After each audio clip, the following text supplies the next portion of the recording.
dahil subok ko na ang sili ay gumaganda sa gayutong mga container, sa gayutong mga galon, kaya ating nagtatanim tayo ng bago. At ang ating ginamit ay ang lupa na buhaghag, at yan ay ipa, rice hull, kukupit at yung sunog na ipa.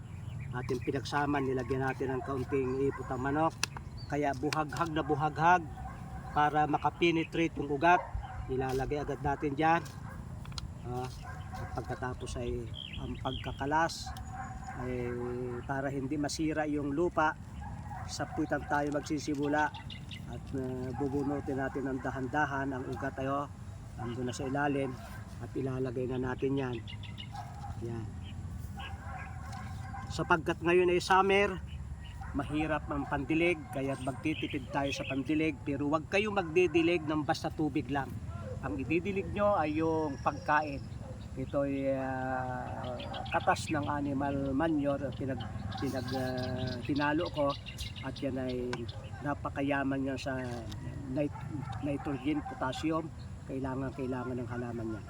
Sapagkat na summer, magtipid tayo sa tubig, ang container natin ay walang butas, at napatunayan ko naman na ang sili ay nabubuhay kahit walang butas dito sa ilalim, sapagkat yung ugat niya ay pupunta dyan sa ibabaw, sapagkat dyan ako maghuhulog ng mga pagkain. Kagaya ito, huwag kayong magdidilig ng basta-basta. Didilig nyo yung masustansya, kagaya nitong aking ginawa. Itong kamote, 2 araw na ito ay may suloy na, sapagkat may moisture, nagpapawis, kaya mahirap malanta, lumaglag dyan. 2 araw lamang ay may kaunti ng suloy. At itong sili ay nakakatuwa. 2 araw kong na-transplant ay siglang-sigla. Lusog na lusog talaga, ganda-ganda ng kanyang buhay.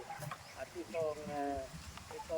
itong kangkong ay talagang palagay ko 2 weeks ay makakaani na tayo ng kangkong.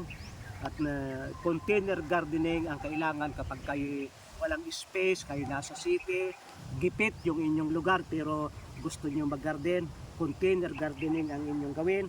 Ang mahalaga ay ang lupa ay buhaghag, at matuto kayong gumamit ng pandilig na masustansya. Kung tayo kumakain ng masustansya maga, tanghali, hapon, ang halaman ay huwag natin didiligin ng tubig lang, didiligin natin sila ng pagkain. Maraming salamat sa inyong pagsubaybay sa Natural Wellness.